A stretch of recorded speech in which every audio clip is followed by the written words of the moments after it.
공복구TV에서 배 팀장님과 코너를 만들었습니다. 이 배 팀장님 모시고 법률 이야기 알아보는 스몰 토크 시간. 오늘은 중고거래 사기에 대해서 알아보도록 하겠습니다. 공복구TV 안변입니다. 안녕하세요, 배 팀장입니다. 요새 SNS 명품 거래 사기라든지 중고 거래 사기가 기승을 부리고 있다고 해요. 맞아요. 우리 공복구 시사 배 팀장께서 정확히 짚어주셨습니다. 이 중고 거래 사기 다들 잘 알고 계시죠? 요새는 신종 사기 형태도 나오고 있고 또 SNS로 짝퉁을 명품으로 속여 팔다가 적발된 대규모 사기범들이 문제가 되고 있습니다. 배 팀장님도 중고 거래 해보셨나요? 해봤어요. 뭐를 한번 팔아보셨어요? 팔기보다는 이제 사본 경험이 좀 있는데 액세서리나 전자기기 같은 거 이런 거 좀 해봤거든요. 그래, 전자기기는 좀 이해가 되는데 액세서리는 이거 남이 하던 거 이거 사기가 좀 그렇지 않나요? 뭐 이렇게 상하거나 그런 게 아니니까. 상하거나 그런 거 아니죠. 맞습니다. 예. 안면님은요? 예, 저도 많이 해봤죠. 법서라고 하는데요. 저희 수험서가 있어요. 가장 많이 이제 사고 되팔았던 거 같아요. 연관제 통해서 음식을 팔지 말다가 하나는 그래서 아주 하고 그래서 글로브도 사고 방망이도 사고 뭐 그랬죠. 근데 안변님도 네. 중고 거래 하다가 사기 당해본 적 있으신가요? 다 있죠. 이 생각지 못한 물건이 온 적이 덜어 있었어요. 중고 거래는 직거래 아니면 택배 거래로 하잖아요. 예. 직거래를 못하는 수험생 시절 일이기 때문에 택배 거래를 할 수밖에 없었거든요. 예, 항상 조심해야 됩니다. 택배 거래면은 돈을 미리 지불을 안 하면은 판매자가 물건을 안 보내주거나 하니까 네. 이러면은 진짜 낭패 볼 수도 있겠네요. 아, 그렇죠. 이 돈 받고 이 핑계 저 핑계 대면서 바로 당일 택배 송장을 보내주지 않는다. 그러면 일단 촉각을 곤두세워야 합니다. 물건을 보내주지 않았어요? 아니요. 실제로 물건을 못 받은 경우는 없었는데 물건에 하자가 있었던 적이 있었어요. 이 책을 받아보면 막 몇 페이지가 없어. 막 라면 국물 같은 거 떨어져 있고 사진 찍어서 보내주거든요. 이 책이 괜찮은 책이다. 근데 책이 막 너덜너덜한 경우도 있고요. 그리고 제가 야구 방망이 아까 많이 사고 팔았다고 했잖아요. 이 야구 방망이에 크랙이라 그래요. 이 살짝 금이 간 건데 이 야구 방망이를 사용한 첫날 이 금간 부분에 맞으면 바로 방망이가 쪼개집니다. 사진은 없었거든요. 안변님도 당하시는구나. 네. 그래서 어떻게 하셨어요? 그때는 뭐 이제 공부할 때니까요. 뭐 어떻게 할 수도 없고 눈물을 머금고 참았죠. 배 팀장님은요? 사기당한 적 있으세요? 아니요. 저는 좀 신중한 편이기도 하고 꼼꼼히 확인을 하는 편이라서요. 아, 너 있다 그래. 나만 뭐가 돼 지금. 전 없습니다. 근데 안변님, 제 네. 주변에 이런 피해 사례도 많이 있거든요. 백이나 액세서리 같은 경우에 중고로 많이 사고 팔기도 해요. 네. 예, 신동품이 인기가 많아요. 신동품이요? 이 신동품이라는 게 뭐냐면 거의 새 상품급이라는 거예요. 소비자가 샀다가 단순히 이제 변심을 하게 되는 경우가 있잖아요. 네네. 그냥 개봉만 했다거나 사용을 한 번도 하지 않았거나 이런 경우가 이제 신동품이라고 하는 거거든요. 네. 아, 저 알아요. 이 민트급이라고 하기도 해요. 야구 방망이에서 민트급. 민트? 아, 이거 민트급 새 상품입니다. 이런 식으로. 가방은 S급이라고 하죠. SA급?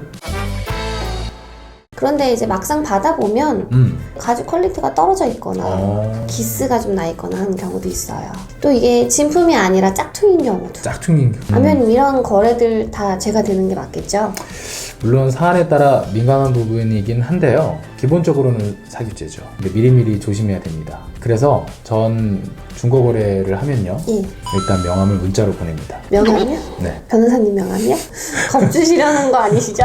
아니요. 예, 믿어라. 이거 신용 있는 사람이다. 뭐 이렇게 신뢰감도 주고 가격 애누리를 방지하려는 목적이 가장 크죠. 네, 이거는 안배님이 이제 팔 때 그러시는 거잖아요. 그렇죠. 팔 때도 그러면은 겁주려는 거 아닌가요? 압박인데 압박. 그런 게 뭐 없지 않아 있죠.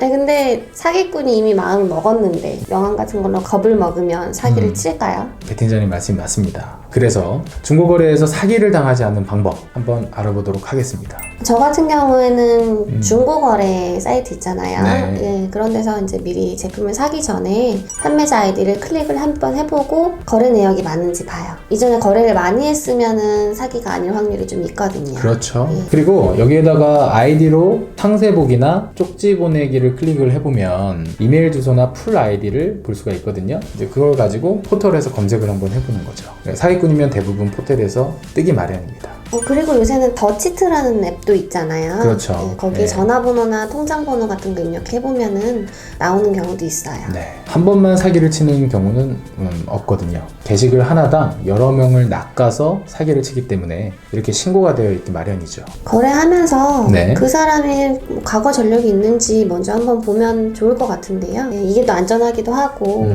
그렇긴 한데 100% 확신은 못할 것 같아요. 맞아요. 그래서 우리 에스크로라고 합니다. 미심쩍다. 거래 내역도 많이 없고 그렇다면 큰 돈을 잃는 것보다는 이런 안전거래를 통해서 거래를 하는 게 좋죠. 상대가 에스크로를 싫다고 하면 웬만하면 걸으세요. 사기의 위험이 높은 거군요. 네, 맞습니다. 그리고 웬만하면 직거래를 추천드립니다. 직접 보고 확인하고 그 자리에서 거래를 하시는 게 좋죠. 그런데 직거래도 100% 안심을 할 수는 없을 것 같아요. 제가 예전에 담당했던 사건인데요. 이 공연 티켓을 대량으로 위조를 해서 판매를 한 사례가 있었어요. 제가 봐도 감쪽 같더라고요. 그래서 직거래를 하잖아요. 그러면 볼 거 아니겠어요? 근데 위조된 티켓을 그 자리에서 봐도 바로바로 알기가 어렵잖아요. 좌석 써져 있고 뭐 이름도 써져 있고. 그래서 어떻게 됐어요? 일단 그 사안에서 그 범죄 피해액이 한 5억이 넘었어요. 엄청 크네요. 피해자 수도 한 400명 정도 됐고요. 일단 변호인으로서 할 게 뭐가 있겠습니까? 뭐 일단 최대한 합의를 시도하면서 법리적으로 뭐 일부 무죄 주장도 하고 뭐 양형도 주장을 했죠. 1심에서 2년 실형을 받았는데 항소심에서 대부분의 피해자분들과 이제 합의가 이루어졌고 저희가 주요 양형 사유로 그 삼았던 점들이 참작이 되었어요. 결국 집행유예로 감형을 받았습니다. 아, 집행유예면 풀려나왔다는 거죠? 네. 완전히 약간 얄미운데요.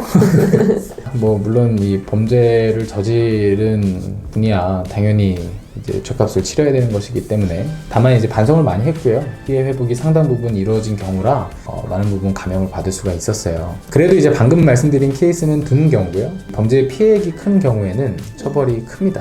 또 문제는 이런 중고거래 사기 행각을 벌인 사람들은 체포되고 나면 돈을 다 탕진한 경우가 많기 때문에 미리미리 조심하시는 게 좋습니다. 우리가 이렇게 조심을 해도 네. 피해를 당하는 경우도 있잖아요. 그렇죠. 예, 마냥 손 놓고만 있을 수는 없는 것 같은데 이렇게 중고거래로 사기를 당한 것 같다. 이러면 어떻게 하는 게 좋을까요? 위에 보이시죠?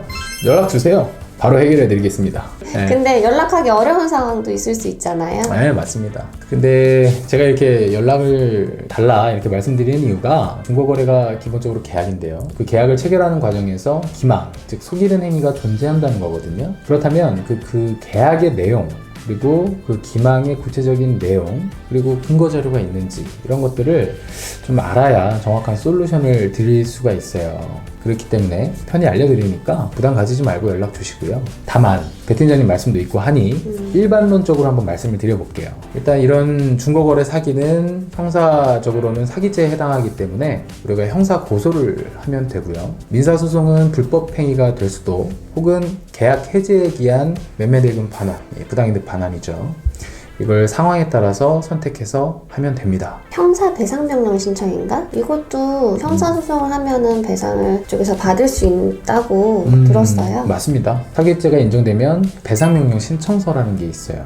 아, 그 형사 배상명령 신청서를 검찰에 제출하면 되는 거군요. 네, 맞습니다. 그런데 형사 배상명령 신청은 반드시 가해자가 사기죄가 인정되는 경우에 그리고 그 전제는 불법 행위에 기한 손해배상이거든요. 그런데 중고거래가 유형에 따라서 사기죄가 되지 않는 경우가 있어요. 그럴 땐 배상명령 신청만으로는 받을 수 없기 때문에 민사소송을 함께 병행하는 게 좋습니다. 아니 근데 중고거래로 사기를 당했는데 그게 또 사기죄가 해당이 안 된다고요? 좀 어렵죠. 그런 경우가 있어요. 예를 들어서 뭐 이런 경우입니다. 아예 물건 자체를 안 보낸 경우는 당연히 사기죄가 되겠죠. 그런데 물건이 성능이 좀 이상해. 그래서 이걸 다시 돌려주고 돈을 받고 싶어. 그런데 거래 당시에 물품의 성능이나 상태에 대해서는 서로 충분히 논의를 하지 않는 경우가 있을 수 있거든요. 그런 경우에는 형사적으로는 사기죄에 해당하지 않을 가능성이 있습니다. 그래서 먼저 상담이 필요하다고 말씀하셨던 거군요. 예, 그렇죠. 또 진품인 줄 알고 샀는데 가품인 경우, 이럴 때 통상 진품일 경우 형성되는 가격대로 거래가 이루어진 게 아니라면 가품일 가능성이 있잖아요. 근데 그런 가품일 가능성을 피해자가 인식했다고 평가하는 경우가 있어요. 예를 들어 그랜저 차량을 중고거래로 300만 원에 판다. 그럼 너무 가격이 낮지 않나요? 말이 안 되죠. 그렇죠. 이렇게 거래 가격이 통상보다 엄청 낮아. 그러면 이게 정식 등록이 안 되는 대포차일 수도 있어요. 서류가 위조되었을 경우도 있고요. 근데 이런 물건 살 수 없잖아요. 그렇죠. 그래서 이런 물건을 팔려고 할 때 우리가 하나하나 따져보고 사면은 다행인데 또 그게 그렇지가 못한 경우도 있고 정식으로 등록이 가능한 차인지 이런 것들을 물어보지 않는 경우도 있어요. 그건 당연하잖아요. 등록도 안 되는 차를 누가 사려고 하겠어요. 그렇죠. 네. 근데 이 가격이 너무 낮은데 이런 것들을 확인을 안 한 경우가 있을 수 있는데 이런 것들이 이제 발목을 잡을 수도 있다. 이 말씀을 드리는 겁니다. 꽤 복잡하네요. 그죠. 복잡하죠. 그래서 항상 미연에 조심해야 되는 거고요. 그리고 이런 문제가 발생했을 때에는 꼭 먼저 법적 조언을 받고 실행에 옮기는 것이 돌아가지도 않고 나중에 발목을 잡지 않는 그런 길입니다. 이제 이해했습니다. 이해했습니까? 저는 또 질문들 모아서 올게요. 여러분 카카오톡 친구 추가, 카카오톡 오픈 채팅 검색 부탁드립니다. 좋아요와 구독도 많은 힘이 됩니다. 알람 설정도 부탁드릴게요.